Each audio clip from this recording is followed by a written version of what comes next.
guys, welcome back to the channel. My name is Devansh Rajani and I welcome you to the our final revision of machine learning. थोड़े time से guys video नहीं आ रहा था क्योंकि मैं थोड़ा busy था कॉलेज के स्टफ में एग्जाम में। और आज के ये last short final short revision में मैं आपको आईएमपी क्वेश्चन बताऊंगा जो आपके कॉलेज या यूनिवर्सिटी एग्जाम में पूछे जा सकते हैं। और ये वीडियो हम ट्राई करेंगे कि छोटा रखें और सभी चैप्टर कवर करेंगे। और इसके लिए मैं हमारे यूनिवर्सिटी की पीपीटी यूज कर रहा हूँ एक्सप्लेनेशन के लिए। और without wasting any time we will start. और मैं आपको आईएमपी क्वेश्चन होगा वो मैं आपको बताऊंगा कि ये इतने मार्क में आ सकता है। मतलब मैं कोई गारंटी नहीं देता हूँ कि वो आएगा ही, लेकिन आ सकता है। इसका जैसे आईएमपी है वो हम बताएंगे, बात करेंगे, ठीक है। तो स्टार्ट करते हैं यूनिट 1, इंट्रोडक्शन टू एमएल। ठीक है, लेट्स स्टार्ट। ओके, सो ये सब कुछ इतने आपको इंट्रोडक्शन, ठीक है। और ये आपको बेसिक नॉलेज होना चाहिए कि डेटा एनालिस्ट है वो मतलब डेटा विजुअलाइजेशन के लिए मतलब डेस्कटॉप बनाता है, वो सब करता है। डेटा इंजीनियर्स होते हैं वो डेटा को कहीं से भी मतलब लाते हैं पाइपलाइंस थ्रू। और डेटाबेस एडमिनिस्ट्रेशन एडमिनिस्ट्रेटर होता है वो डेटाबेस मैनेज करता है। और प्रॉपर फंक्शनिंग के लिए डेटा साइंटिस्ट होता है जो वो जो डेटा डेटा इंजीनियर्स लाए हैं उस पर वो मॉडल बनाता है और प्रिडिक्शन करता है, ठीक है। और स्टेटिस्टिशियन होता है वो भी कुछ इंसाइट ही देता है, ठीक है। और ये डायग्राम है, आर्टिफिशियल इंटेलिजेंस एक मेन डोमेन है, उसमें मशीन लर्निंग आता है, उसमें डीप लर्निंग आता है। और डेटा साइंस में इन तीनों का कॉम्बिनेशन आता है, ठीक है। उसके बाद ये डेफिनेशन है कि AI stands for artificial intelligence and मतलब वो ह्यूमन की तरह मिमिक करने का ट्राई करता है, ठीक है। और एमएल मतलब machine learning and statistical methods enabling machines to improve with experience, ठीक है। और डीप लर्निंग होता है, डीप लर्निंग जो हमारे ब्रेन में न्यूरल नेटवर्क होता है उस पर मतलब उसी तरह से वो वर्क करता है, neurons present in human brain, ठीक है। एंड डेटा साइंस होता है वो तीनों का मतलब स्टडी होता है। और वो ये उस तरह से स्टडी होता है और प्रिडिक्शन बनाता है, प्रिडिक्शन करता है, ठीक है। उसके बाद इवोल्यूशन मतलब क्या टाइम में क्या हुआ था, ये आप एक बार ऐसा हो तो एक बार देख लेंगे। ठीक है, ये सब डिफरेंट मॉडल्स आरएनएन है, रीइंफोर्समेंट लर्निंग, ये किस साल में इंट्रोड्यूस हुए थे, ठीक है। अ, उसके बाद आता है व्हाट इज ह्यूमन लर्निंग, तो वो हमें सब पता है ह्यूमन हम किस तरह से लर्न करते हैं। और उसके डिफरेंट टाइप्स है, like learning under expert guidance, मतलब जो हम कॉलेज में फैकल्टी के पास से पढ़ते हैं वो। उसके बाद learning guided by knowledge gain from expert and learning by self, मतलब सेल्फ स्टडी हम करते हैं, तो ठीक है। तो ये टाइप्स ऑफ ह्यूमन लर्निंग है, ये आपके सिर्फ नॉलेज में होना चाहिए। उसके बाद आता है मशीन लर्निंग, तो उसकी डेफिनेशन आप याद रख सकते हैं। Machine learning is the field of study that gives computers the ability to learn without being explicitly programmed, ठीक है। और ये है, और उसके बाद मतलब कोई टास्क डी होता है वो एक्सपीरियंस ही होने के बाद वो परफॉर्म करता है और उसका मेजर भी होता है, ठीक है। ये सब आप देख सकते हैं। जो ट्रेडिशनल होते हैं वो हार्ड कोडेड रूल्स होते हैं, मतलब उसमें से वो देखता है कि ये कैट है या फिर ये डॉग है। और मशीन लर्निंग है तो उसके वो सिर्फ ट्रेनिंग डेटा, हमें ट्रेनिंग डेटा उसको प्रोवाइड करना होता है। और हमारे एल्गोरिथम्स वो क्लासीफाई करेंगे कैट है या टाइगर। डेटा इनपुट मतलब जो हम डेटा देते हैं, एब्स्ट्रैक्शन मतलब कि वो broader way through the underlying algorithm, ठीक है, वो मतलब प्रोसेस करता है। और जनरलाइजेशन मतलब ट्रेनिंग डेटा में से वो अंडरस्टैंड करता है कि अच्छा इस तरह से वर्क करना है। और उसके बाद हम जो टेस्ट डेटा देते हैं तो वो आउटपुट देता है। वेल पोस्ट द लर्निंग मतलब what is the problem, why does the problem need to solve and how would I solve the problem, ठीक है। ये गाइस ये एक आईएमपी क्वेश्चन हो सकता है, ये एग्जाम में पूछा जा सकता है। Like machine learning life cycle, तो उसके डिफरेंट टोटल 7 स्टेज है। गेथरिंग डेटा मतलब डेटा को कलेक्ट करना। तो हम किसी भी वेबसाइट से, इंटरनेट में से या फिर किसी भी बुक पीडीएफ में से डेटा को कलेक्ट करते हैं, ठीक है।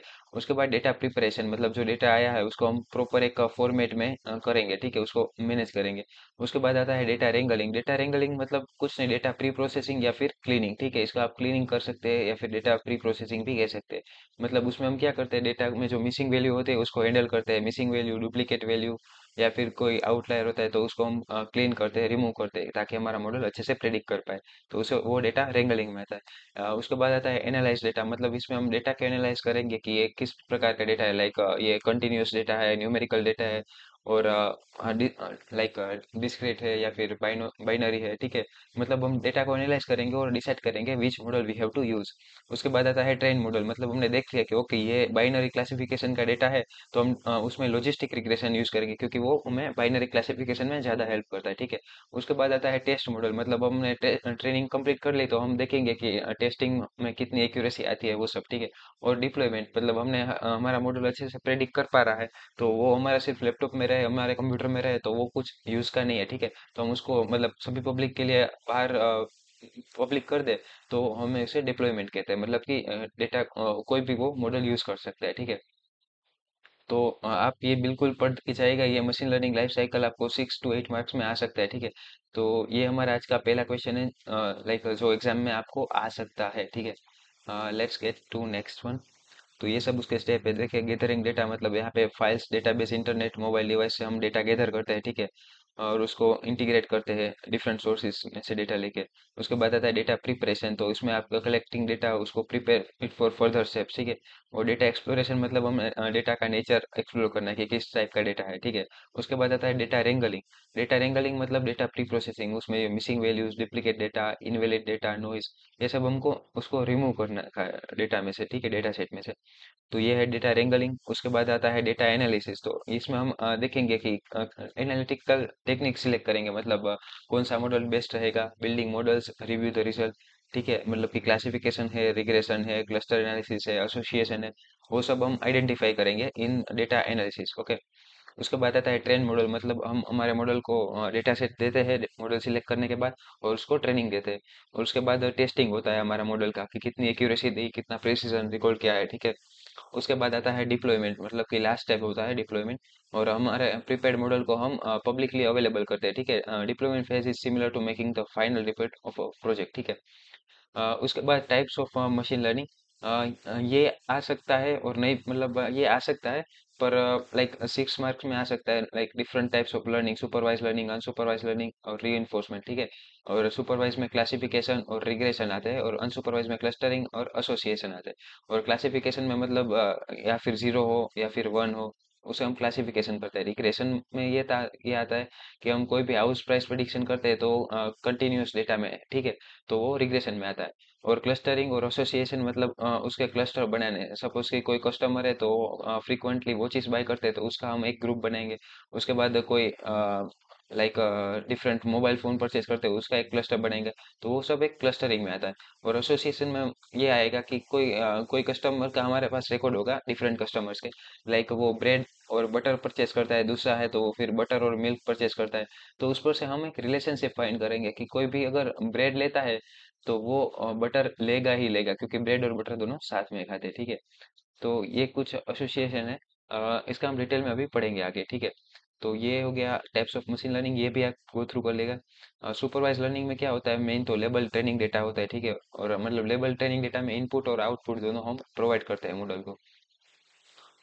ठीक है, supervise label data, model training और प्रेडिक्शन, ठीक है।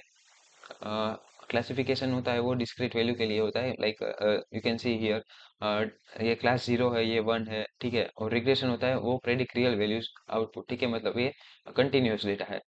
उसके बाद देखते हैं अनसुपरवाइज, तो अनसुपरवाइज लर्निंग में यही याद रखना है आपको कि वो अनलेबल डेटा है उस पर वर्क करता है।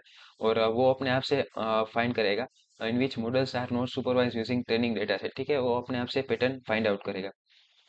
उसमें ये देख सकते हो क्लस्टर बनाए हैं। और ये एसोसिएशन, एसोसिएशन में मतलब कस्टमर जो बाई करता है उसकी हिस्ट्री में से हम एक रिलेशनशिप फाइंड आउट करते हैं। उसके बाद आता है रीइंफोर्समेंट लर्निंग, वो एक feedback based reward, like reward penalty based learning है। मतलब कि वो कुछ परफॉर्म करेगा और वो देखेगा कि ये अगर पॉजिटिव रिस्पॉन्स है तो वो उसे पेनल्टी नहीं, मतलब उसको रिवॉर्ड काउंट करेगा और वो फर्दर वो एक्शन को कंटिन्यू करेगा। और या फिर पेनल्टी मिलेगी तो डिस्कनेक्ट कर देगा। ठीक है, ये एक लाइक एक क्या बोलते हैं इसको, डिफरेंस बोलते हैं तीनों का।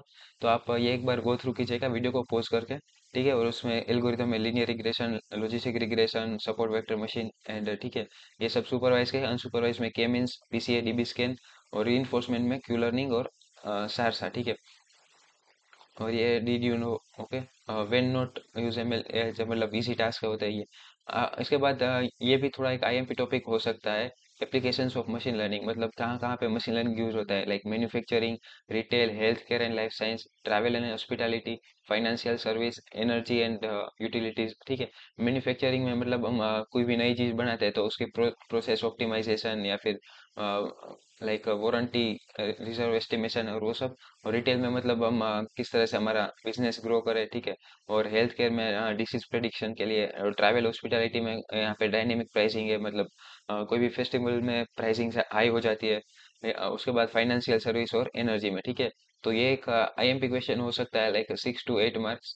तो ये आप एक बार गो थ्रू कीजिएगा, ठीक है। उसके बाद आता है टूल्स, और लाइक आपको पता है प्रोग्रामिंग पाइथन होती है, लाइब्रेरीज में एसक्यूएल होता है, और एफ होती है साइकिट लर्न, टेंसरफ्लो। ओके। और डेटा विजुअलाइजेशन मतलब हमें जो डेटा होता है वो हम एक ग्राफ के फॉर्म में रिप्रेजेंट करें, ताकि स्टेक होल्डर्स या फिर पब्लिक को समझ में आ सके कि क्या पैटर्न आइडेंटिफाई किए, क्या इंसाइट है, ठीक है। उसके डिफरेंट है होते हैं, बार चार्ट, लाइन चार्ट। यहाँ पे मैं आपको जल्दी एक दिखा देता हूँ, और एक ये भी आईएमपी हो सकता है, आप ये भी एक बार देख लीजिएगा। डेटा विजुअलाइजेशन, न्यूमेरिकल डेटा और कैटेगरिकल डेटा, ठीक है। न्यूमेरिकल में कंटिन्यूअस डेटा और डिस्क्रीट डेटा, ठीक है। Continuous data like temperature, height, मतलब वो एक रेंज में होता है, और डिस्क्रीट डेटा मतलब वोल नंबर की 2, 3, 4 नंबर ऑफ स्टूडेंट्स, ओके। और बाइनरी डेटा मतलब 0 और 1।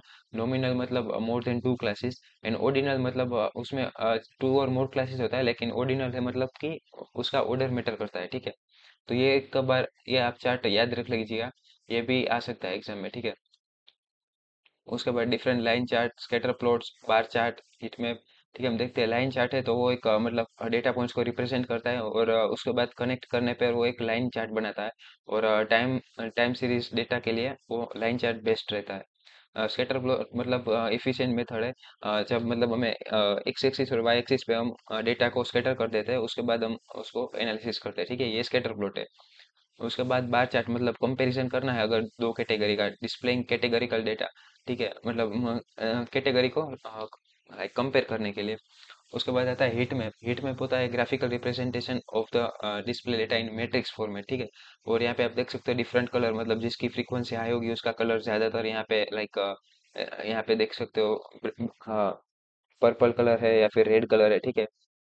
ये हीट मैप है। ट्री मैप का यूज हायरार्किकल डेटा को दिखाना होता है इन कॉम्पैक्ट फॉर्मेट, और relationship between different levels of hierarchy, ठीक है। ये सब आपको मतलब बहुत ज़्यादा आईएमपी नहीं है, लेकिन 2-3 ग्राफ पूछ सकते हैं, ठीक है। और बॉक्स प्लॉट होता है तो वो मतलब graphical representation of the distribution of set of data, ठीक है। यहाँ पे आप देख सकते हो डेटा है वो डिस्ट्रीब्यूट कहाँ पे है, लोअर लिमिट क्या है, हायर लिमिट क्या है, और ये बीच में है उसका मीडियन है, ठीक है। और ये यूजेस ऑफ डेटा विजुअलाइजेशन मतलब क्यों हम करते हैं, ठीक है। Okay, so with this we have completed our unit 1। So now quickly start supervise learning, ठीक है। तो सुपरवाइज लर्निंग में क्या आता है, क्लासिफिकेशन और रिग्रेशन। तो इस चैप्टर में हम क्लासिफिकेशन पढ़ेंगे, ठीक है। क्लासिफिकेशन टेक्निक्स क्या है, क्लासिफिकेशन क्या है। तो supervise machine learning process that predicts the class of input data based on the algorithm training data, ठीक है। और process of predicting the class, ठीक है। मतलब आप पता ही होगा कि 0 और 1 प्रेडिक्ट करता है, या फिर डिफरेंट क्लास है लाइक कैट, टाइगर, काउ। सो वो प्रेडिक्ट करता है, ठीक है, डिफरेंट क्लास में। तो यहाँ पे ट्रेनिंग डेटा है, और क्लासिफिकेशन मॉडल में देंगे तो वो स्पैम और नॉट स्पैम, ठीक है, उस तरह से क्लासीफाई करेगा। और मैं यहाँ पे एज्यूम करता हूँ आपको थोड़ा बहुत तो नॉलेज होगा ही, तो अभी आप लाइक ये रिवीजन शॉट आपको फाइनल वन शॉट आपको यूजफुल होगा, ठीक है। तो आप एक बार रिवीजन इस पे कर सकते हैं, ठीक है। उसके बाद यार क्लासिफिकेशन लाइक सेम ही है, क्लास है, क्लास भी में आपको प्रेडिक्ट करता है, ठीक है। और एप्लीकेशन ऑफ क्लासिफिकेशन, तो यहाँ पे different application like image recognition, voice recognition, language identification, sentiment analysis, ये सब में आपको क्लासिफिकेशन यूज होता है, ठीक है। यहाँ पे और भी ज्यादा है, आप एक बार पढ़ सकते हैं इसे, ठीक है। उसके बाद आता है क्लासिफिकेशन टेक्निक्स। इसको मैं थोड़ा जूम आउट कर लेता हूँ, ठीक है। तो क्लासिफिकेशन टेक्निक्स आप देखेंगे तो लीनियर मॉडल और नॉन लीनियर मॉडल। तो लीनियर मॉडल में लॉजिस्टिक रिग्रेशन और सपोर्ट वेक्टर मशीन ये दोनों एल्गोरिथम आएंगे। और नॉन लीनियर मॉडल में KNN, डिसीजन ट्री, नेव बायस और एनसेम्बल मेथड आएंगे, ठीक है। तो इसका हम लाइन लाइन बाय लाइन देखेंगे कि ये मॉडल क्या करता है, ये क्या करता है, ठीक है। और हम इसको ट्राई करेंगे कि कंसाइज वे में कंप्लीट करें, ठीक है। तो ये रिवीजन शॉट है। अगर आपका इसको डिटेल में समझना है तो मेरी चैनल में ऑलरेडी अवेलेबल है, आप एक बार उस देख लीजिएगा, ठीक है। और डिफरेंट टाइप्स ऑफ लर्नर्स, तो लेजी लर्नर्स और ईगर लर्नर्स है, ठीक है। मतलब लेजी लर्नर क्या होता है कि वो ट्रेनिंग टाइम पे कुछ नहीं करता है, लेकिन टेस्टिंग का आता है तो उसके पास ट्रेनिंग डेटा होता है, तो वो उस पर से ही न्यू टेस्ट डेटा आता है, उस पर वो प्रेडिक्ट करता है, ठीक है। तो उसका ट्रेनिंग टाइम कम होता है लेकिन टेस्टिंग टाइम ज्यादा होता है, ठीक है। KNN एल्गोरिथम है उसमें आता है। और ईगर लर्नर्स मतलब वो ट्रेनिंग टाइम पर ही एकदम पूरा ट्रेन हो जाता है, और जब टेस्ट डेटा आता है तो वो इजीली उसको प्रिडिक्ट कर सकते हैं, ठीक है। तो जैसे कि हम लोग हैं तो लेजी लर्नर्स कहलाते हैं, क्योंकि हम इनिशियली हम कुछ प्रिपेयर नहीं करते, लेकिन जब एग्जाम आने वाली होती है तो हम फटाफट से प्रिपरेशन स्टार्ट करते हैं, ठीक है। तो ये होता है लेजी लर्नर, एगर लर्नर्स। इस दोनों का डिफरेंस आप देख सकते हैं। उसके बाद आता है लॉजिस्टिक रिग्रेशन। तो पॉपुलर ML एल्गोरिथम है सुपरवाइज लर्निंग का। और categorical dependent variable given set of independent variables, मतलब क्लासिफिकेशन करता है कैटेगरिकल डेटा को, ठीक है।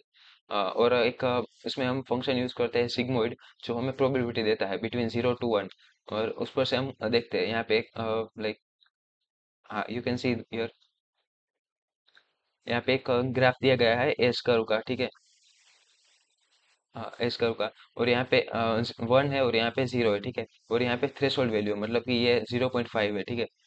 तो यहाँ पे ऊपर कोई क्लास आएगा, सपोज ये डेटा पॉइंट्स है तो ये 0.5 से अप है तो इसे हम क्लास 1 कहेंगे। और यहाँ पे डेटा है वो 0.3 है तो इसे क्लास हम 0 कहेंगे। तो इसमें क्या याद रखना है कि एस शेप लॉजिस्टिक फंक्शन का मतलब एस शेप कर्व होता है लॉजिस्टिक फंक्शन में। और ये फंक्शन होता है वो होता है सिग्मोइड। और ये प्रोबेबिलिटी देता है बिटवीन 0 to 1। और थ्रेशोल्ड वैल्यू होती है 0.5, उससे अप आया तो 0 क्लास, और उससे डाउन आया तो क्लास 1। आई होप आपको समझ में आ रहा होगा। और यहाँ पे ये फॉर्मूला भी याद रख सकते हैं, S(x) is equals to 1/(1 + e⁻⁻x), ठीक है। तो ये सब आपको पढ़ने में बोला है वही है। और यहाँ पे टाइप्स ऑफ लॉजिस्टिक रिग्रेशन है, बायनोमियल, मल्टीनोमियल और ऑर्डिनल। बायनोमियल मतलब 2 क्लासेस, मल्टीनोमियल मतलब ज्यादा क्लासेस, और ऑर्डिनल मतलब ज्यादा क्लासेस लेकिन उसका ऑर्डर होता है लाइक मीडियम, हाई, लो, तो ये डिफरेंट ऑर्डर्स है, ठीक है। तो आप ये भी एक बार डिफरेंस पढ़ सकते हैं, ठीक है। और उसके बाद ये सम आता है, तो ये सम भी IMP है। ये सम आपको एग्जाम में आ सकता है लाइक 6 मार्क और 8 मार्क। उसमें क्या दिया गया होगा कि ये आपको टेबल दिया गया होगा, और आपको पूछेंगे लाइक यहाँ पे देख सकते हैं कि ये ओवर्स है और ये पास और फेल है, ठीक है। तो कोई बच्चा 33 आवर्स पढ़ता है तो पास होगा या फिर फेल होगा, ठीक है। ये हमें फाइंड आउट करना है। और हमें ये इक्वेशन दिया गया होता है। तो क्या करना चाहिए हमें, जो ये इसको हम एक्स बोलेंगे क्योंकि यहाँ पे देख सकते हो ओवर्स है वो एक्स है, ठीक है। तो यहाँ पे 33 आवर्स है तो हम पहले यहाँ पे 33 डालेंगे, ठीक है। और यहाँ पे कैलकुलेट करेंगे, यहाँ पे इसको जेड बोलेंगे। तो जेड इज इक्वल्स टू क्या आएगा यहाँ पे, 2 × 33 66, और -64 मतलब 2, ठीक है। तो जेड इक्वल्स टू 2 आया। तो हम हमारे पास तो पता ही है कि वो फॉर्मूला है सिग्मोइड का, 1/1 + e⁻⁻z। यहाँ पे मैं आपको दिखाता हूँ, ठीक है। ये फॉर्मूला है। तो यहाँ पे क्या करेंगे, यहाँ पे एक्सप्लेनेशन है, ठीक है। ये मैं आपको समझा देता हूँ। यहाँ पे 33 आवर्स है। तो यहाँ पे क्या करेंगे, हम ये फॉर्मूला में डालेंगे तो 2 आया। तो ये z इज इक्वल्स टू 2 आया है, ठीक है। तो इस 2 को हम प्रोबेबिलिटी फाइंड आउट करने के लिए यहाँ पे मुकेंगे, ठीक है। तो ये हमें प्रोबेबिलिटी देगा, मतलब कि 88% चांसेस है कि वो पास हो जाएगा लड़का, क्योंकि शायद वो मेरे चैनल से पढ़ रहा होगा, ठीक है। हाँ जोक से पास।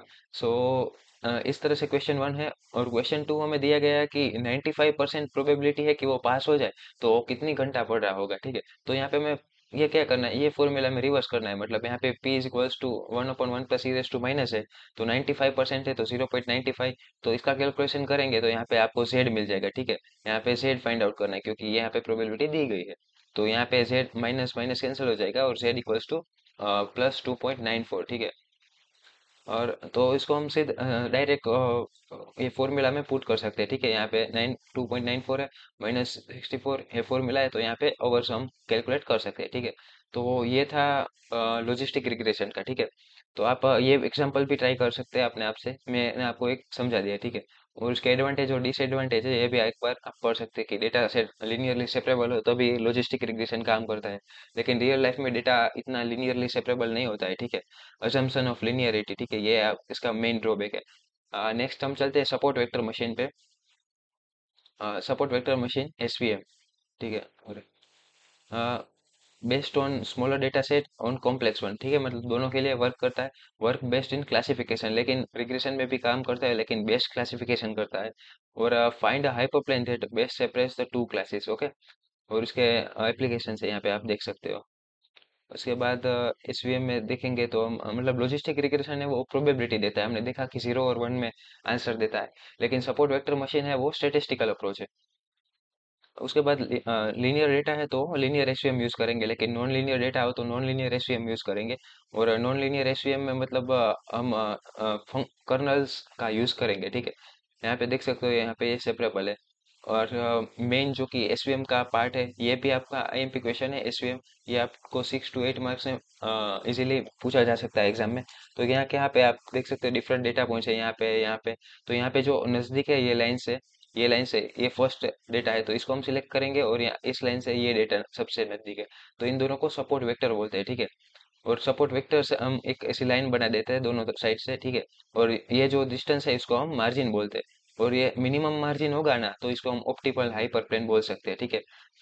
और ये सपोर्ट वेक्टर्स है यहाँ पे। और ये मार्जिन को हम मैक्सिमाइज करना है, ठीक है। और ये जो हमें हाइपर प्लेन मिलता है उसको ऑप्टिमल हाइपर प्लेन बोलते हैं, ठीक है। आई होप कि ये आपको समझ में आ गया होगा। ये आईएमपी है और ये इजी भी है, ठीक है। और उसके बाद हम देखेंगे फटाफट से एक different types of kernels, like linear kernel, polynomial kernel, sigmoid kernel और आरबीएफ कर्नल। तो सबसे ज़्यादा आरबीएफ कर्नल यूज़ होता है, वो कैसे हम भी देखेंगे, ठीक है। यहाँ पे देख सकते हो डिफरेंट टाइप्स ऑफ ग्राफ्स हमें दिए गए हैं। और यहाँ पे हम देख सकते हैं कि लीनियर कर्नल है तो किस तरह से आइडेंटिफाई मतलब क्लासिफाई करता है। पोलिनोमियल कर्नल किस तरह से क्लासिफाई करता है, सिग्मोइड क्या कर सकता है। और आरबीएफ देख सकते हैं आप, इसने मिनिमम एरिया लिया है क्लासिफाई करने के लिए। तो RBF kernel is the best, okay. इसके एडवांटेज और डिसएडवांटेज आप पढ़ सकते हैं। उसके बाद आता है के नियरेस्ट नेबर, ठीक है। तो के नियरेस्ट नेबर क्या करता है कि पहले जो नया डेटा आता है उसको हम डिस्टेंस कैलकुलेट करते हैं, जो डेटा पहले से हमारे पास अवेलेबल है।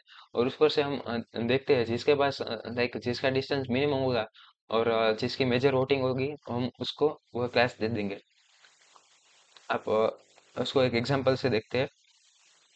उसके स्टेप होते हैं असाइन अ वैल्यू टू के, calculate the distance between the new data entry and all other existing data entries, arrange them in ascending order. और मतलब ये स्टेप्स है, आप इससे मैं आपको एक एग्जांपल से ज़्यादा अच्छे से समझ में आएगा आपको। तो ठीक है। तो ये लाइक ये एग्जांपल है और हमें ये फाइंड आउट करना है कि ये 2035 है तो ये कौन सा क्लास से बिलोंग करेगा, ठीक है। तो हम हमें के की वैल्यू हम यहाँ पे 5 ली गई है और यहाँ पे गिवन है शायद से।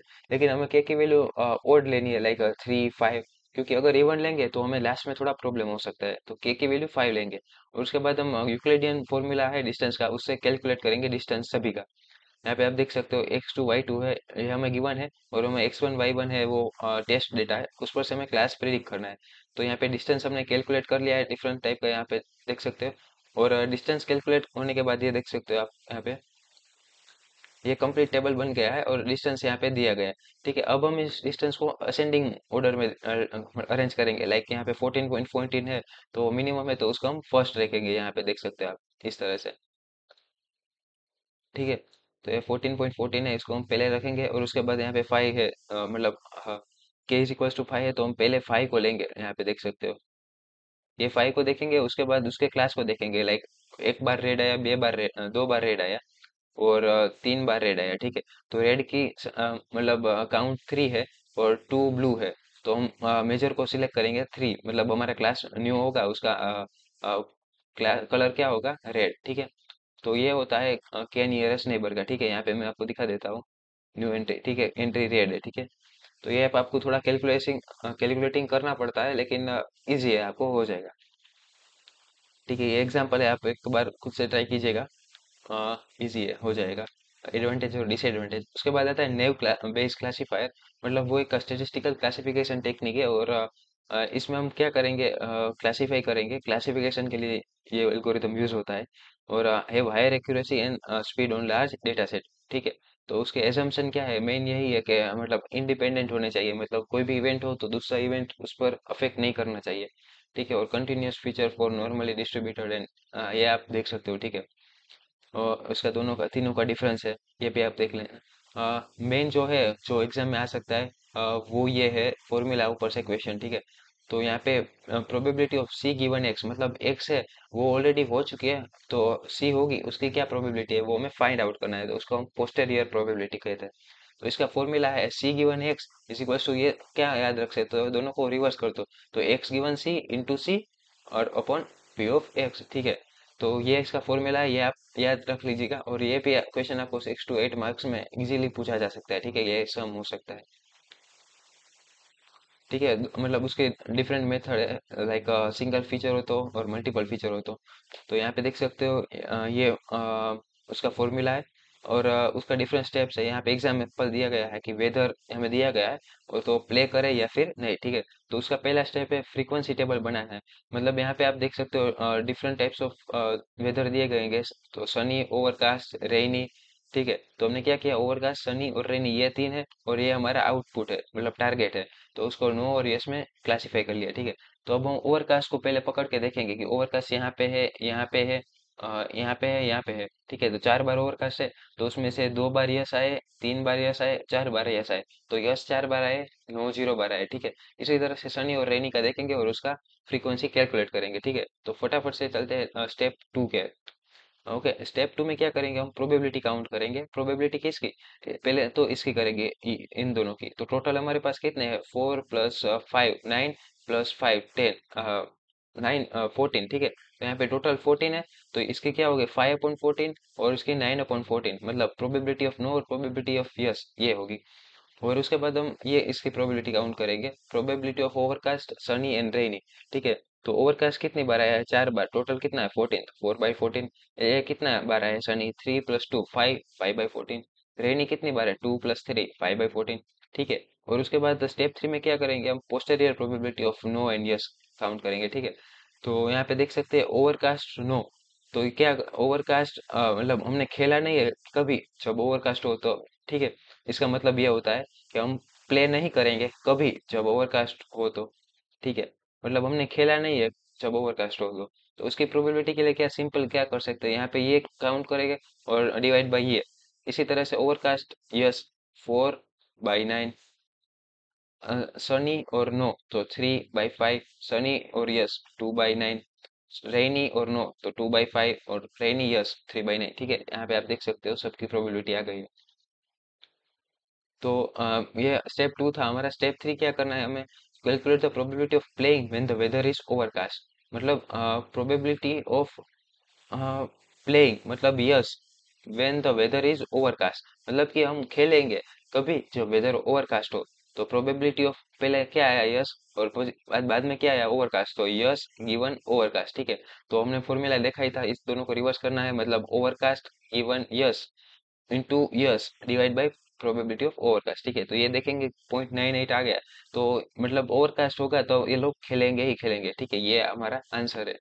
तो इसी तरह से आप मतलब नो भी फाइंड आउट कर सकते हैं, लेकिन यस की 1 अराउंड आई तो नो ही 0 आएगी। ठीक है। तो ये था आंसर हमारा।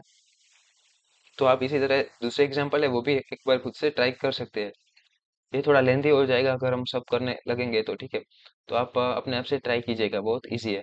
उसके बाद लास्ट में हम, ये मल्टी क्लास भी है, वही सेम, इसमें भी सेम ही होता है। लाइक ये हम देखेंगे, देखें तो फिर लाइक कलर, टाइप और ओरिजिन दिया गया है, उस पर से हमें आउटपुट प्रेडिक्ट करना है। तो हम क्या करेंगे, कलर और स्टोलन ये दोनों का अलग टेबल बनाएंगे। क्या, कहाँ पे गया, लाइक कलर ये रहा, कलर और यस और नो स्टोलन। ठीक है। उसके बाद टाइप का है तो स्पोर्ट्स एसयूवी, तो उसका अलग बनाएंगे टेबल, हमने पिछले किया वही करना है, लेकिन अभी सेपरेट इसको लेना है, लाइक ओरिजिन और यस और नो। और उसके बाद लास्ट में हमें प्रोबेबिलिटी फाइंड आउट करनी है। ठीक है।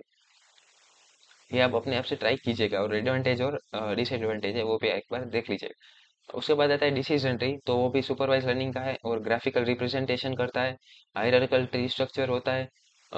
because similar to a tree, it starts with the root node which expand on further branches and constructs like a tree structure, ठीक है।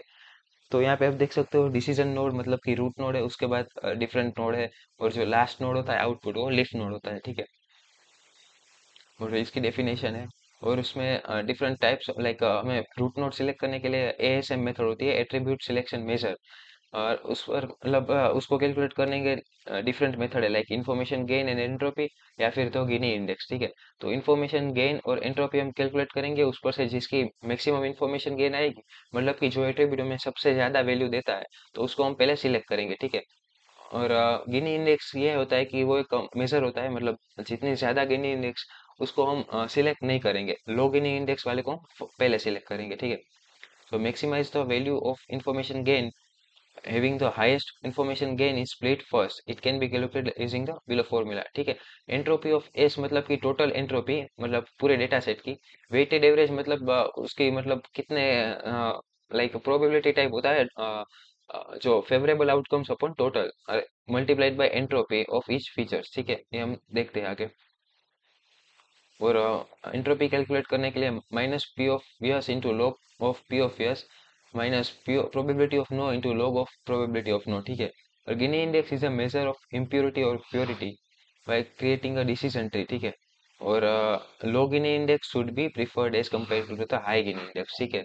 तो ये लो गिनी इंडेक्स वाले हम पहले सिलेक्ट करेंगे, ठीक है। तो इसकी एट्रीब्यूट सिलेक्शन मेजर है consider highest value of information gain feature as best feature, ठीक है। तो यहाँ पे एक एग्जांपल यहाँ पे हम देखते हैं। तो इसमें क्या करेंगे हम पहले लाइक एट्रीब्यूट ए वन और ए टू है, तो इस ए वन के लिए देखेंगे। तो पहले वैल्यू ए वन क्या ए वन में क्या है, ट्रू और फॉल्स है, ठीक है। और ऑल ओवर हम देखने जाए तो ये कितने प्लस, तीन प्लस है और तीन माइनस है, तो थ्री प्लस थ्री माइनस, ठीक है। और ये एंट्रोपी इसकी वन है क्योंकि दोनों इक्वल है। उसके बाद ए वन के लिए हम देख रहे हैं तो entropy of like S of T, तो कितने हैं यहाँ पे देखेंगे टी टी टी, तो ये टी के अकॉर्डिंग कितने हैं, two plus and one minus. तो यहाँ पे देख सकते हैं two plus and one minus, तो उसकी हम एंट्रोपी कैलकुलेट करेंगे यूजिंग अपो वो अब हमने जो फॉर्मूला डिस्कस किया, माइनस ये टू अपॉन टोटल, तो minus two by three log of two by three minus one by total three upon into log of one by three.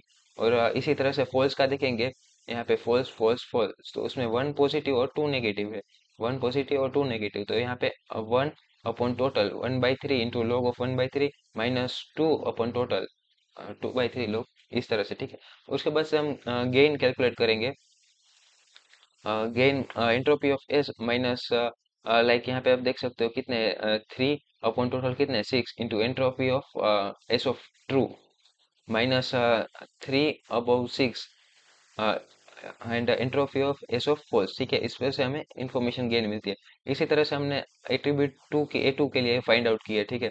और उस पर से हमने ट्री बनाया, यहाँ पे देख सकते हैं इसकी मैक्सिमम गेन है तो इसे हमने सिलेक्ट किया, ठीक है। तो उसी तरह से आपको फर्दर उसमें डिवाइड करने का है, ठीक है। तो ये होता है डिसीजन ट्री का, ठीक है।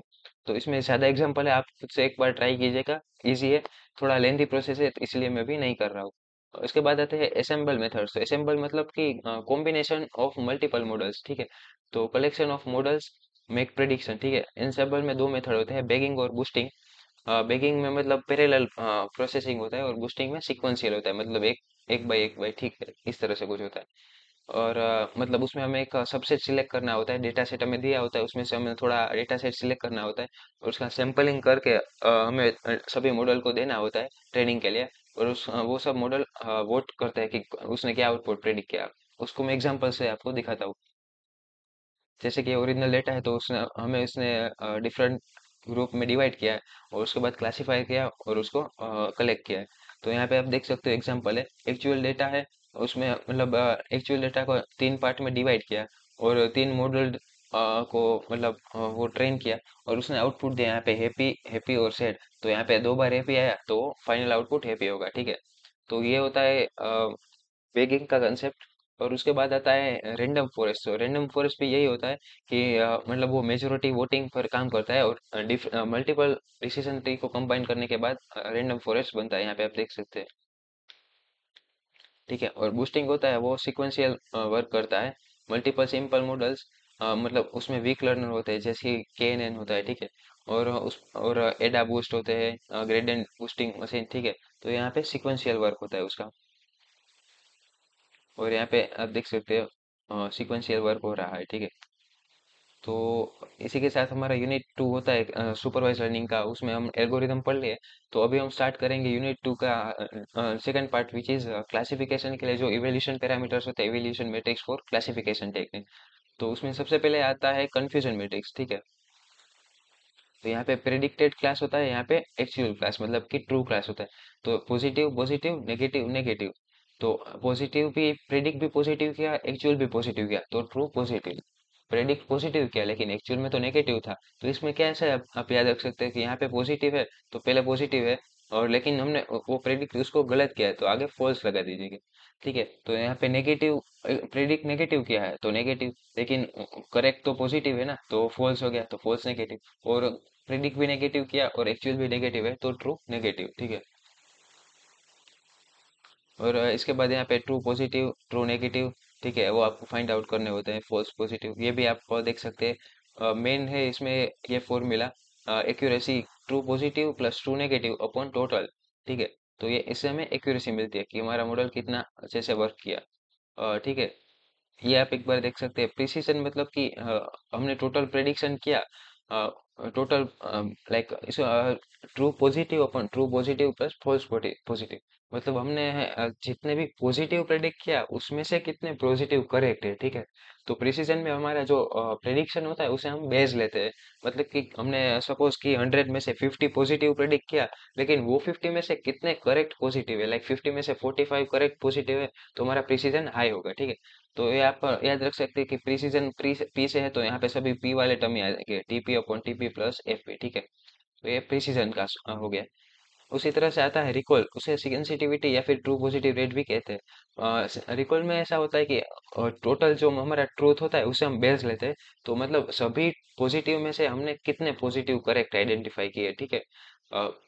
प्रिसीजन में क्या होता है कि हमने पॉजिटिव प्रेडिक्ट किए, उसमें कितने अच्छे मतलब सच्चे हैं, लाइक फ्रॉम हमने 50 पॉजिटिव प्रेडिक्ट किए उसमें से 45 करेक्ट पॉजिटिव थे, तो वो प्रिसीजन होगा ज्यादा। और रिकॉल में क्या होता है, मतलब 100 डेटा सेट है उसमें से सपोज 70 पॉजिटिव है, तो 70 में से हमने कितने लाइक 100 में से कितने पॉजिटिव प्रेडिक्ट किए, तो रिकॉल होता है, ठीक है। इसका फॉर्मूला आता है टीपी अपॉन टीपी प्लस एफएन, ठीक है। और F1 स्कोर होता है वो हार्मोनिक मीन होता है प्रिसीजन और रिकॉल का। ये फॉर्मूला आप देख सकते हो, two two into precision into recall upon precision plus recall. और ये एक एग्जांपल है, आप एक बार देख सकते हैं, लाइक यहाँ पे यहाँ पे मैं आपको दिखाऊँ, तो मतलब ये ट्रूथ है और ये प्रेडिक्शन है, ठीक है। तो ये डॉग है तो यहाँ ये डॉग है, ये उसने डॉग बोला है लेकिन वो है तो कार। तो ये क्या हो गया हमारा, जो डॉग मतलब हम इसको पॉजिटिव लेते हैं तो ये फॉल्स पॉजिटिव हो गया, ठीक है। तो डॉग है तो डॉग है, हाँ तो ये ट्रू पॉजिटिव है। इसने बोला कि डॉग नहीं है लेकिन है तो डॉग, तो ये उसने क्या प्रेडिक्ट किया, डॉग, मतलब कि वो उसने प्रेडिक्ट किया मतलब उसने प्रेडिक्ट किया नो डॉग, तो उसने नेगेटिव प्रेडिक्ट किया लेकिन है तो प्रूफ ना, तो गलत बात है, तो हमारा हो जाएगा फॉल्स नेगेटिव।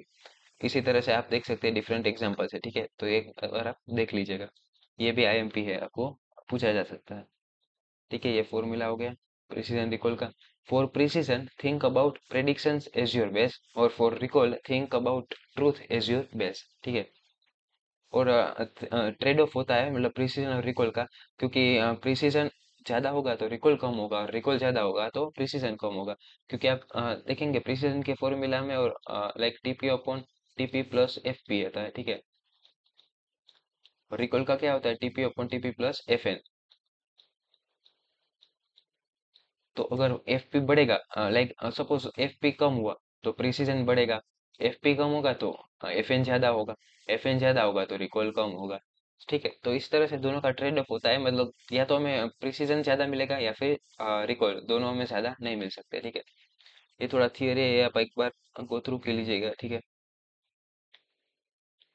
अभी हम फटाफट से जाएंगे नेक्स्ट, जो है रिग्रेशन के लिए हमारा एक ये है AUC ROC कर्व। RC मतलब रिसीवर ऑपरेटिंग कैरेक्टरिस्टिक कर्व, ठीक है। उसे मतलब ट्रू पॉजिटिव रेट और फॉल्स पॉजिटिव रेट के बीच में वो ग्राफ प्लॉट करता है, ठीक है। यहाँ पे जिस तरह से और जितना अच्छा सच्चा प्रेडिक्शन होगा वो इसी तरह से हमारा ये एरिया ज्यादा बढ़ेगा, ठीक है। तो एयूसी मतलब area under the ROC curve, ठीक है। यहाँ पे देख सकते हैं 0 to 1 के बीच में सभी एरिया कवर किया। और ranges in value from 0 to 1, model whose predictions are 100% wrong, मतलब 100% रॉन्ग प्रेडिक्शन किया तो उसका एयूसी 0 होगा, और करेक्ट किया तो उसका एयूसी 1 होगा। अभी रिग्रेशन के लिए हम देखेंगे तो mean absolute error, mean squared error and root mean squared error, RMSE, ठीक है। और आर स्क्वायर्ड है, ठीक है। अगर बात करें हम तो लाइक मीन एब्सोल्यूट एरर की, ठीक है। तो इसका फॉर्मूला होता है 1/n mod of Y minus Y head, ठीक है। वाई होता है मतलब एक्चुअल आउटपुट, और वाई हेड होता है प्रेडिक्टेड आउटपुट, ठीक है। और एन होता है मतलब वो number of total data points, ठीक है। और मीन स्क्वेयर्ड होता है तो वो नाम के मुजब से यहाँ पे स्क्वायर लग जाएगा, ठीक है। 1/n Y minus Y head whole square. तो यहाँ पे हमने एब्सोल्यूट में दोनों तरफ मोड लगा दिए तो वो पॉजिटिव देगा, ठीक है। और यहाँ पे हमने स्क्वायर किया तो वो भी हमें पॉजिटिव देगा। और आरएमएससी में भी रूट मीन स्क्वायर, ठीक है। यहाँ पे एमएससी का रूट कर लेंगे। उसके बाद R2 है तो वो बेसलाइन मॉडल हमें देता है, लाइक हमने देखा था कि लॉजिस्टिक में कैसे वो थ्रेशोल्ड देता है, threshold frequency, like threshold value. तो उसी तरह से R2 भी एक बेसलाइन मॉडल देता है, उस पर से हम कंपैरिजन कर सकते हैं, ठीक है। तो ये भी कुछ इतना एमपी नहीं है। उसके बाद आता है नेक्स्ट यूनिट, वो है अनसुपरवाइज लर्निंग, ठीक है। अनसुपरवाइज लर्निंग में हम देखेंगे कि कौन से एल्गोरिदम से होता है। उसमें मेन होता है क्लस्टरिंग और एसोसिएशन रूल माइनिंग, ठीक है। तो ये हम देखेंगे अभी। अनसुपरवाइज लर्निंग में find the underlying structure of data set, group that data according to similarities and represent the data set in a compressed form. और अनसुपरवाइज लर्निंग में मॉडल खुद से ही वो पैटर्न फाइंड आउट करने की ट्राई करता है। उसमें लेबल डेटा सेट नहीं होता है, अनलेबल डेटा सेट होता है, ठीक है। यहाँ पे देख सकते हो डिफरेंट डेटा है, उस पर से वो आउटपुट प्रिडिक्ट करता है, ठीक है। तो अनसुपरवाइज लर्निंग है तो वो दो में है, क्लस्टरिंग एंड एसोसिएशन, ठीक है। और यहाँ पे आप देख सकते हैं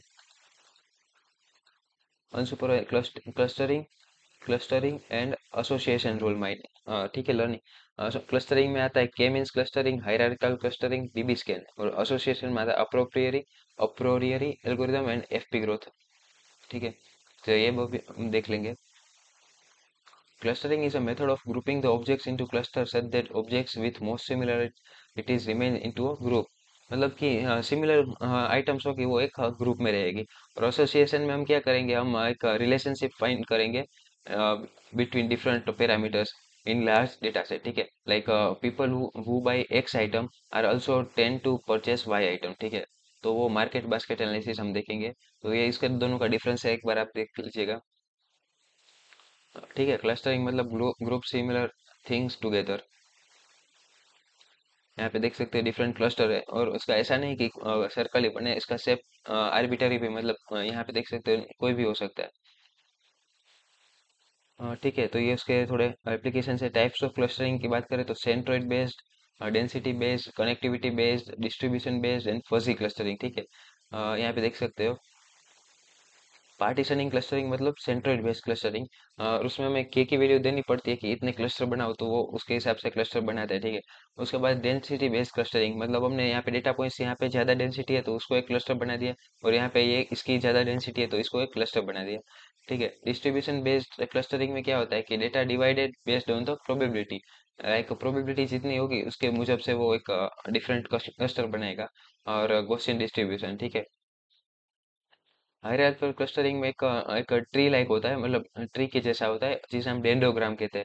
और डेंडोग्राम डिफरेंट क्लस्टर्स बनाता है, like alternative for the partition clustering, as there is no requirement of pre specifying the number of cluster. मतलब हमने देखा के मींस क्लस्टरिंग में हमें के की वैल्यू देनी पड़ती है कि इतने क्लस्टर बनाओ, तो हायरार्किकल में उतने वो हमें नहीं देनी पड़ती है, ठीक है। और एग्लोमेरेटिव डिविसिव, एग्लोमेरेटिव में बॉटम टू अप जाता है, मतलब कि वो like merge smaller cluster into larger one. और डिविसिव में टॉप टू डाउन होता है, मतलब कि वो अप से डाउन आएगा तो वो उसको स्प्लिट करते हैं, ठीक है। और फजी क्लस्टरिंग में एक ऐसा होता है कि एक पॉइंट है, वो एक या ज्यादा क्लस्टर में भी बिलोंग कर सकता है, तो हमें प्रोबेबिलिटी फाइंड आउट करनी होती है कि कौन से में ज्यादा कनेक्टिव है, ठीक है। यहाँ पे देख सकते हो डेटा में से क्लस्टर बनाया है, ठीक है। इसे के मींस क्लस्टरिंग का हम एग्जांपल यहाँ पे देखेंगे। लाइक ये डेटा पॉइंट्स है, तो हमें देखेंगे कि ये कौन से क्लस्टर में बिलोंग करते हैं। तो हमें इनिशियल सेंट्रोइड दिए गए हैं यहाँ पे 4 और 11। तो यहाँ पे जस्ट अ सेकेंड, 4 और 11 सेंट्रोइड दिए गए हैं, तो ये M1 4 है, M2 11 है। तो ये दोनों का डिस्टेंस हम कैलकुलेट करेंगे, इसका इसका, और यहाँ पे नोट डाउन करेंगे, और यहाँ इसका और इसका 11 का यहाँ पे नोट डाउन करेंगे। और जिसका मिनिमम होगा उसको हम क्लस्टर असाइन करेंगे, ठीक है। कुछ इस तरह से करेंगे। यहाँ पे मैं आपको दिखाता हूँ। यहाँ पे डिस्टेंस लिए यूक्लिडियन डिस्टेंस फॉर्मूला, और यहाँ पे क्लस्टर दिखा है, यहाँ पे 2 और 9 में 2 कम है तो वो क्लस्टर 1 से बिलोंग, 0 और 7 में 0 कम है तो क्लस्टर 1, ठीक है। तो अब क्या करेंगे, इसको हम ग्रुप करेंगे कि C1 में 2 4 3, यहाँ पे देख सकते हो C1 और C1। तो 3 4 2 2 4 3, और C2 में इस तरह से। तो इन दोनों तीनों का एवरेज लेके डिवाइड बाई 3 करेंगे, तो नया सेंट्रोइड पॉइंट मिलेगा, और इसी तरह से M2 मिलेगा, ठीक है हमें। और फिर से डिस्टेंस कैलकुलेट करेंगे, यहाँ पे M1 और M2 की वैल्यू अभी 3 और 18 हो जाएगी, और उस पर से न्यू क्लस्टर करना है। तो हमें यही प्रोसेस तब तक करनी है जब तक ये और ये दोनों कॉलम सेम नहीं हो जाती, ठीक है। तो इसी तरह से होता है, और लास्ट में हमें फाइनल क्लस्टर मिल जाते हैं, ठीक है। तो ये था के मीन्स क्लस्टरिंग। आप यहाँ पे दूसरे एग्जांपल्स देख सकते हैं, ठीक है। और यहाँ पे अगर एक्स और वाई कोऑर्डिनेट्स दिए गए हैं तो भी वही होगा। थोड़ा आपका लाइक कैलकुलेशन बढ़ जाएगा, क्योंकि उसमें एक्स और वाई का डिफरेंट कैलकुलेशन होगा। उसके बाद आता है इवोल्यूशन मैट्रिक्स फॉर क्लस्टरिंग। तो सीहोट कोफिशिएंट एंड डून्स इंडेक्स, ठीक है। तो सीहोट कोफिशिएंट होता है, वो हमें देता है कि how well points fit into their clusters, मतलब क्लस्टर में वो किस तरह से फिट है। और डून्स इंडेक्स हमें देता है कि वो क्लस्टर कितना सेपरेटेड है और कॉम्पैक्ट है, ठीक है। तो ज्यादा वैल्यू होगी डोन्स की, तो मतलब क्लस्टर ज्यादा एक दूसरे से दूर होंगे, तो वो हमारे लिए अच्छा होगा, ठीक है। और सीहोट कोफिशिएंट की वैल्यू -1 to 1 होगी, मतलब 1 होगी तो वेस्ट क्लस्टर्ड होगा, 0 होगी तो वो ऑन द बॉर्डर होगा, और -1 होगा तो वो दूसरे क्लस्टर में होगा। और ठीक है, डून्स इंडेक्स में वही होता है। एसोसिएशन रूल का हम देखेंगे, तो ये का based on if and then condition, ठीक है। लाइक कोई भी कस्टमर अगर ये खरीदता है, if he buys this, then it will also he will also buy this, ठीक है। तो यहाँ पे हम देखेंगे एग्जांपल। उसके पहले ये तीन फॉर्मूलाज इंपॉर्टेंट है, आप नोट डाउन कीजिएगा। ये भी पूछा जा सकता है, like support, coefficient and lift. Support मतलब प्रोबेबिलिटी देता है, लाइक टोटल एक्स इन ट्रांजैक्शन अपॉन टोटल ट्रांजैक्शन, मतलब टोटल ट्रांजैक्शन में से एक्स कितनी बार आया। उसके बाद कॉन्फिडेंस, तो support of X union Y upon support of X, ठीक है। तो ये कॉन्फिडेंस देता है हमें कि अगर कोई एक्स परचेस करता है तो वो वाई भी परचेस करेगा या फिर नहीं, उसका हमें आंसर देता है। और लिफ्ट, यहाँ पे confidence of X given Y in upon support of X, ठीक है, support of Y. Support is indication of the frequency of an item. Support of an item x is a ratio of the, ठीक है, मतलब ये उसकी definition है। Confidence is measure of how likely a product y will be sold with product x, and lift popularity देता है item की, ठीक है। और यहाँ पे आपको दिया गया है एक टेबल, ठीक है। तो उसमें से आपने पहले वाइन को सिलेक्ट किया, और उसकी प्रोबेबिलिटी फाइंड की, सपोर्ट फाइंड किया। उसके बाद कॉन्फिडेंस फाइंड किया, लाइक वाइन और चिप्स का, कि वाइन और चिप्स खरीदेंगे तो ब्रेड खरीदेंगे या फिर नहीं, ठीक है। और इसका डिफरेंस आप देख सकते हो। ये अप्रोरियरी एल्गोरिदम है। ये एसोसिएशन का एक लाइक आईएमपी है, ये भी आप कर सकते हो। इसमें आपको दिए गए हैं आइटम्स, ठीक है। तो आपको पहले लिस्ट डाउन करना है कि कौन सा आइटम है, तो 1 2 3 4 5, ठीक है। तो 1 2 3 4 5 आपको लिख लिए। उसमें से आपको काउंट करना है, लाइक 1 कितनी बार आया, 2 कितनी बार आया। और उसके सपोर्ट वैल्यू होती है, मतलब कि थ्रेशोल्ड टाइप वैल्यू होती है, कि अगर वो लाइक 2 से कम बार आया है तो वो हम उसे काउंट नहीं करेंगे। यहाँ पे आप देख सकते हो 4 नहीं काउंट हुआ, क्योंकि यहाँ पे 4 एक ही बार आया है, ठीक है। तो वो उसको आगे नहीं ले जा सकते। इसी तरह से बाद में 1 और 2, 1 और 3, 1 और 5, 2 3 2 5 और 3 5, इसका ग्रुप बनाएंगे, और उसका सपोर्ट काउंट करके, ठीक है, वो इस तरह से वर्क करेंगे। ये आप एक बार देख लीजिएगा, ठीक है।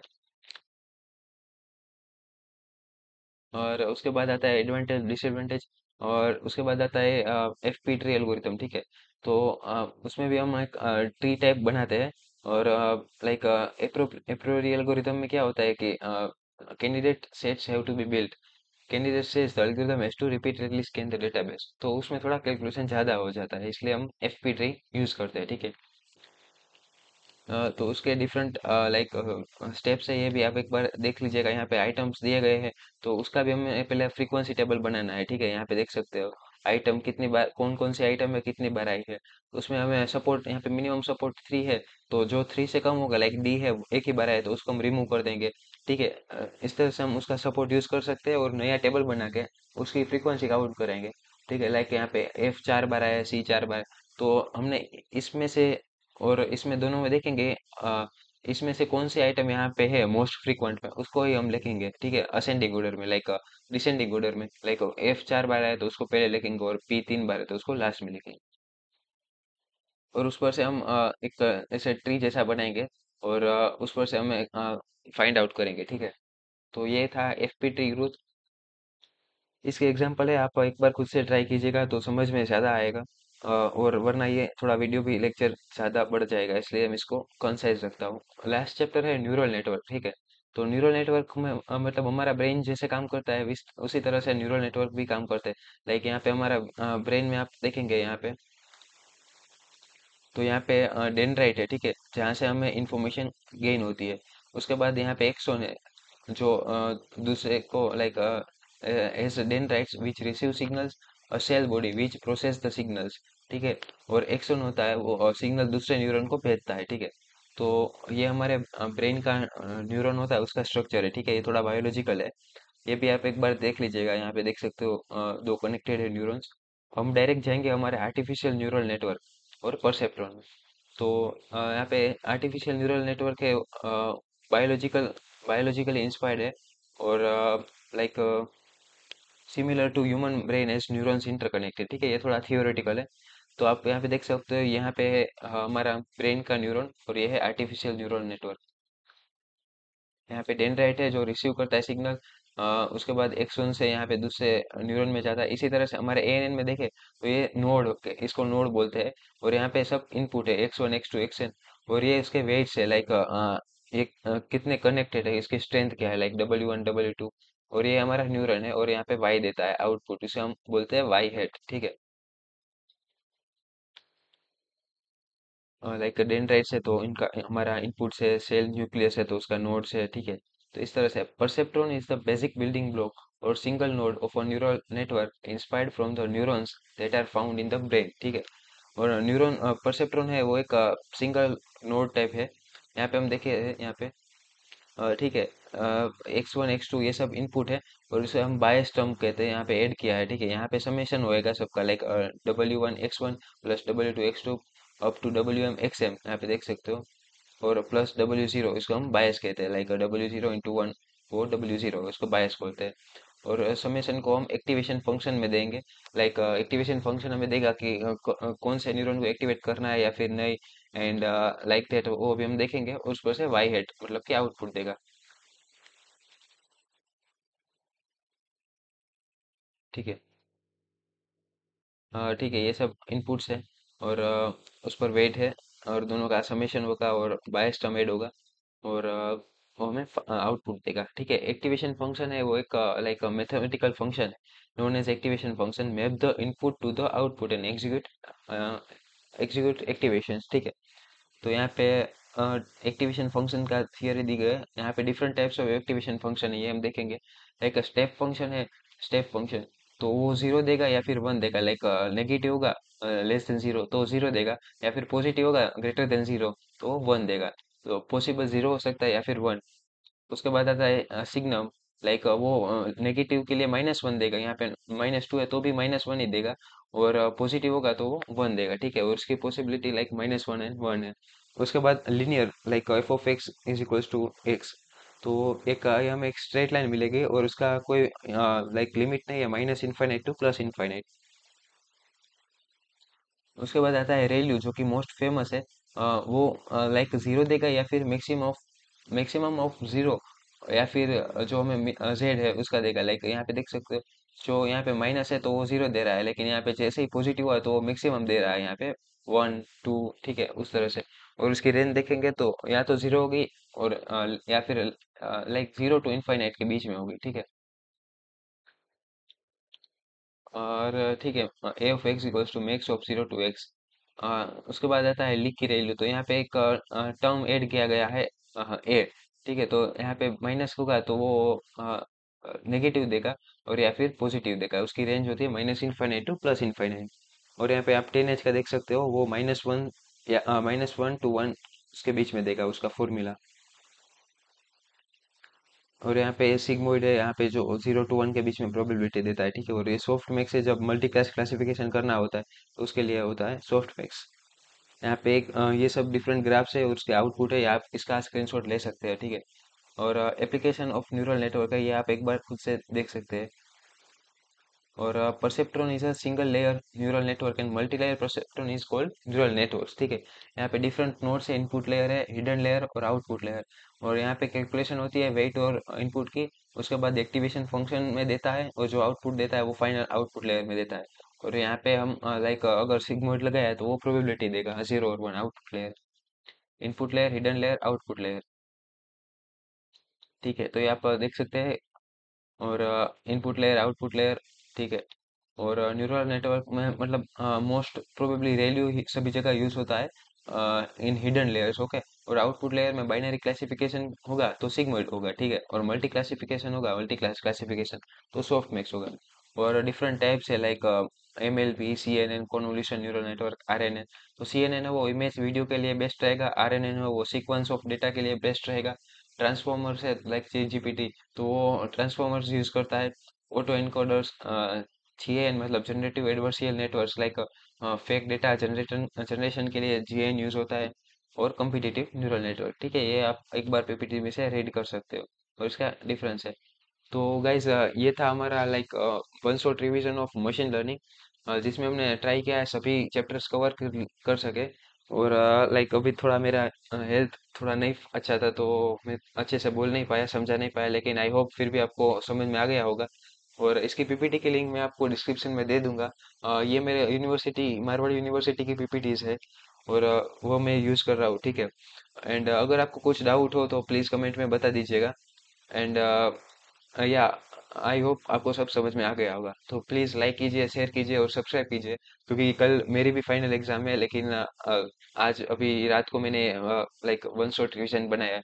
आई होप ये सब के लिए यूजफुल रहेगा। और कमेंट में ज़रूर बताइएगा कि आपकी एग्जाम कैसी गई, ठीक है। सो नेक्स्ट वीडियो पे मिलते हैं नए कंसेप्ट के साथ, नए टेक्निक्स के साथ। तब तक के लिए good bye, good night, and have a best exams. या थैंक यू।